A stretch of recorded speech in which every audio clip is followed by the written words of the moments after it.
Jangan dong, saya udah bilang tadi, saya tidak setuju dan tidak pernah ingin mendendam sama orang segera masuk penjara. Tapi kalau itu polisi mengambil sikap, itu menjadi hak subjektivitas penyidik. Itu bahasa hukumnya. Hak subjektivitas penyidik. Seseorang ditahan, ancaman hukuman di atas 5 tahun dapat ditahan. 1. Berdasarkan subjektivitas penyidik. Diduga akan mengulangi perbuatan, melarikan diri, silakan barang bukti. Kalau 3 ini penyidik menganggap ini bisa dilanggar salah satu poin 3 ini oleh si tersangka, maka dapat ditahan. Kalau dia ditahan, artinya pakai baju oranye. Nah, saya ditanya, saya senang dia ditahan? Tidak. Saya berharap kalau dia ditahan, bisa mengurangi sedikit perang di media sosial. Lu lihat tuh, bagaimana Fitri tiap hari, mantap, NF, mantap, ini dulu. Aku aja laki-laki, puyeng. Makanya saya berharap, kalau dengan dia di dalam, akan berkurang.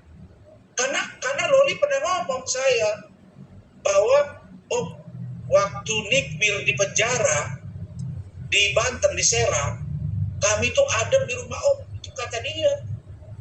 Itu kata Loli loh, bukan kata saya. Tapi sekali lagi, mohon maaf, apapun yang terjadi dengan posisi NM saat ini, tidak sedikit pun membuat saya senang dan bahagia. Tidak.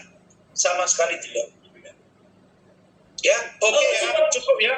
Aku di rumah mertua nih, terang-terangan ya. Pernah usir aku nanti. Buat Nikmir, buat Niki, supportnya bang, gimana bang, ada sampai buat Nikmir bang, supaya buat semangat itu buat 3 Maret besok dari abang. Iya, Nikmir, begini, adikku Nikmir, itulah yang selalu saya lihat dari awal. Kamu ini punya pengacara, tapi pengacara kamu kayaknya kurang berperan dalam memberikan advice atau advice hukum untuk kamu. Sehingga kamu itu offside terus, offside. Bayangin di saya aja 2 laporannya. Pak Umar tambah 1, 3. Laporan dari lain-lain lagi. Saya dengar laporan untuk NM itu ada 7. Di luar Reza Gladys 7. Ya, bayangin tuh 7 lagi nyusul. Yang pasti laporan saya. Saya bisa maafkan dalam pengertian secara manusiawi. Tapi anak saya nggak terima, istri saya nggak terima. Gimana? Lah, nggak mau dong ya, apalagi dokter Rizka, dokter Anggi, nggak mau.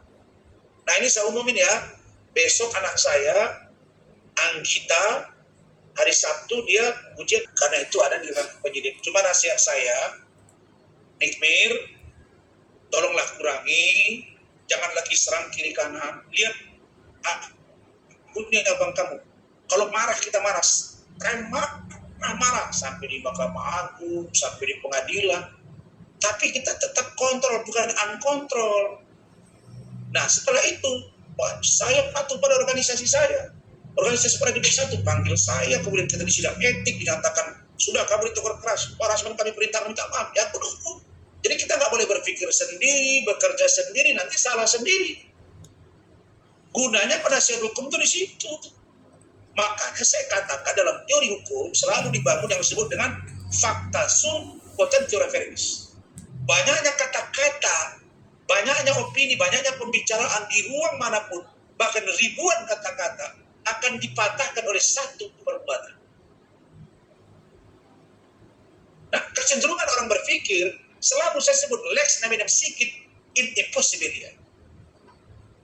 Bahwa orang yang tidak melakukan perbuatan, jangan kamu paksakan dia melakukan perbuatan itu. Karena prinsip hukum kita jelas. Lebih baik membebaskan 1000 orang yang bersalah daripada menghukum 1 orang yang tidak bersalah. Kan berat itu kan. Jadi jangan salah hukum gitu. Makanya saya ini melawan sama Hotman. Karena saya tidak menerima kalau gua nggak salah, jangan hukum. Karena filosofi hukum jelas. Lebih baik membebaskan 1000 orang yang bersalah daripada menghukum 1 orang yang tidak bersalah.